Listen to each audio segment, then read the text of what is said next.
CJP തള്ളി രാഹുൽ ഗാന്ധിയിൽ പ്രതീക്ഷയർപ്പിച്ച് ജന്തർ മന്ദർ സമരത്തിൽ പരിക്കേറ്റ വിദ്യാർത്ഥികൾ.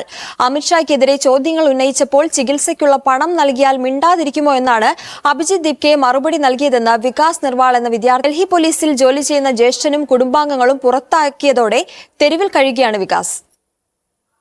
കോരിച്ചൊരിയുന്ന മഴയത്ത് രാഹുൽ ഗാന്ധിയുടെ വസതിക്ക് മുന്നിൽ നിന്ന് ബാഗ്പത് സ്വദേശി വികാസ് നിർവാളിനെ AICCയിലെ ജീവനക്കാർ കൂട്ടിക്കൊണ്ടുവന്നതാണിവിടെ. കഴിഞ്ഞ മാസം 20-ന് പാർലമെന്റ് മാർച്ചിനിടെയുണ്ടായ പോലീസ് നടപടിയിൽ ഒടിഞ്ഞ കൈ ശരിയായിട്ടില്ല. 14 സ്റ്റീൽ സ്റ്റാപ്ലർ തുന്നലുണ്ട്. इस तरीके से ब्रूटल लाठीचार्ज हुआ. उसमें मेरे जो 2 साल पहले ऑपरेशन हुआ था इस हाथ का, उसमें एक प्लेट थी. वो प्लेट में चोट लग के अब वो आधी हड्डी में रह गई है, आधी निकल पाई है. അടുത്ത മാസം 5-ന് പരുക്കേറ്റവരെ നിരത്തി CJP രണ്ടാം ഘട്ട സമരത്തിനൊരുങ്ങുമ്പോൾ അതിരൂക്ഷ വിമർശനം ഉന്നയിക്കുന്നു വികാസ്. പോലീസ് നടപടിയിൽ ആഭ്യന്തരമന്ത്രി അമിത്ഷായോട് എന്തുകൊണ്ട് മറുപടി ചോദിക്കുന്നില്ല എന്ന് CJP നേതാവ് അഭിജിത് ദീപ്കെയോട് ചോദിച്ചപ്പോൾ മറുപടി ലഭിച്ചില്ലെന്ന് മാത്രമല്ല, ചികിത്സയ്ക്കുള്ള പണം നൽകിയാൽ മിണ്ടാതിരിക്കുമോ എന്നാണ് ചോദിച്ചതെന്നും വികാസ്.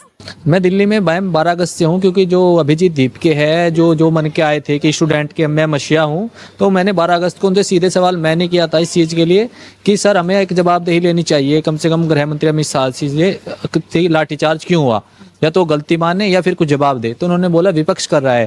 मैंने बोला विपक्ष ने नहीं, आंदोलन हमने किया था, आपने किया था, CJP हमने बनाई थी. സമരത്തിൽ പങ്കെടുത്തതിനും പരുക്കേറ്റതിനും പിന്നാലെ വീട്ടിൽ നിന്നും പുറത്താക്കപ്പെട്ടതോടെ തെരുവിലാണ് അന്തിയുറക്കം. ചില ദിവസങ്ങളിൽ ഗുരുദ്വാരകളിൽ.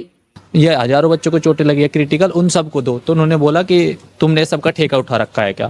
तो 12 अगस्त से बाद में सीधा इसी चीज के लिए सड़क पे भी आया, न्यूज पे भी मैं ही आया, गुरुद्वारे में भी रहा हूँ मैम. मैं तो കൈ എങ്ങനെ ചികിത്സിച്ച് ശരിയാക്കുമെന്നോ SSC കോച്ചിംഗ് എങ്ങനെ തുടരുമെന്നോ വികാസിന് അറിയില്ല. രാഹുൽ ഗാന്ധിയുടെ ഇടപെടലുണ്ടാകുമെന്നാണ് പ്രതീക്ഷ. കഴിഞ്ഞ മാസം 20-ന് നടന്ന പോലീസ് നടപടിയിൽ പരിക്കേറ്റ വികാസ് അഗർവാളിനെ പോലുള്ള നിരവധി വിദ്യാർത്ഥികളാണ് ഇപ്പോൾ രാഹുൽ ഗാന്ധിയെ കാണാനായി അനുദിനം എത്തുന്നത്.